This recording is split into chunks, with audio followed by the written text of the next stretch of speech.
طارق خان اور آپ میرا یوٹیوب چینل دیکھ رہے ہیں اور آج میں موجود ہوں رحیم یار خان میں. جس روڈ پہ میں چل رہا ہوں اس کو ابو ظہبی روڈ کہتے ہیں. میں اس ٹائم جا رہا ہوں صادق بازار کی طرف اور آج میں آپ کو بتاؤں گا رحیم یار خان کے بارے میں اور دکھائیں گے رحیم یار خان. رقبے کے لحاظ سے چوتھا اور بالحاظ آبادی چھٹا بڑا ضلع رحیم یار خان ہے.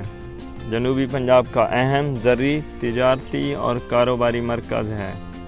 اس کے مشرق میں ڈویژن بہاولپور اور مغرب میں ضلع راجن پور ہے، جبکہ شمال میں دریائے سندھ اور ضلع مظفر گڑھ ہے.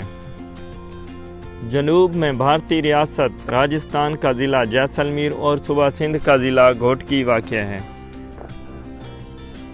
دوستو، اس ضلع کو گیٹ وے آف پنجاب بھی کہا جاتا ہے کیونکہ نہ صرف پنجاب بلکہ سندھ بلوچستان کے سنگم پر واقع ہے. جنوب سے پنجاب خیبر پختونخوا کو جانے والے تمام مرکزی راستے یہیں سے ہو کر گزرتے ہیں. سفید سونا یعنی کپاس، رسیل عام، خان پوری پیڑے اور بھونگ مسجد اس ضلع کی پہچان ہیں. 11,880 کلومیٹر مربع پر مشتمل اس ضلع کی آبادی لگ بھگ 50 لاکھ کے قریب ہے اور اس ضلع کی 4 تحصیلیں ہیں.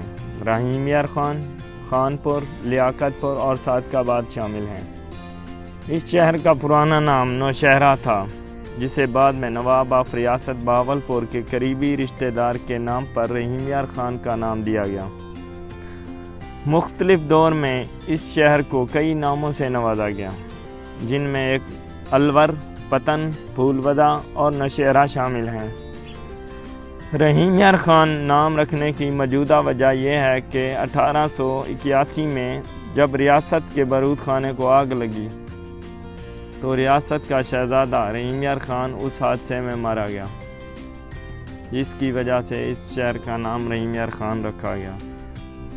800 سال پہلے جب محمد بن قاسم اور ان کی افواج ملتان کو فتح کرنے نکلی تو ان کا گزر اس علاقے سے ہوا. یہ اسلامی لشکر جہاں جہاں پڑاؤ ڈالتا عرب سے لائی گئی کھجور کی گٹلیاں پھینکتا جاتا. نتیجتاً آج اس علاقے کے طول و عرض میں شاندار قسم کی کھجور وافر مقدار میں پائی جاتی ہیں. ان میں سے ججہ عباسیہ کی کھجور کی مانگ پورے ملک میں ہے. طبی خدوخال کے لحاظ سے اسے 3 حصوں میں تقسیم کیا جا سکتا ہے. جنوب میں راجن پور اور مظفر گڑھ کی حدود میں دریائے سندھ بہتا ہے. یہاں دریا کا پاٹ بہت چوڑا ہے، اس سے میں چھوٹے چھوٹے جزیرے نظر آتے ہیں. اس کے نشیبی علاقے کو کچے کا علاقہ بھی کہا جاتا ہے. اس کے بعد جنوب میں زرخیز میدان نظر آتے ہیں، جنہیں ہیڈ پنج ورک سے چلنے والی نہریں پنجم کنال، عباسیہ کنال اور آب حیات کنال سیراب کرتی ہیں. یہ خطہ پنجاب کے زرخیز ترین علاقوں میں سے ایک ہے. منچن بند اس علاقے کو کچے کے علاقے سے الگ کرتا ہے. جنوبی حصہ ریگستان پر مشتمل ہے جو پاک بھارت سرحد سے لگا ہوا ہے اور پورے رقبے کا 1/4 حصہ بنتا ہے، جسے چولستان بھی کہتے ہیں اور روہی بھی کہتے ہیں. آج چولستان کو نہریں نکال کر زیر کاشت بنایا جا رہا ہے.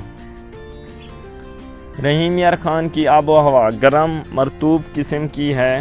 رات کو البتہ خوشگوار ہو جاتا ہے موسم.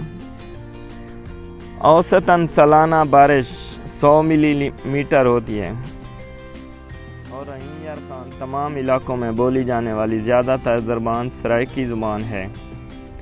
رہی جو زندگی میری تو شہر الفت میں، چراغ بانٹوں گا بے حساب بانٹوں گا. دوستو، اگر ویڈیو اچھی لگی ہو تو میرے چینل کو سبسکرائب کرنا نہ بھولیں. شکریہ.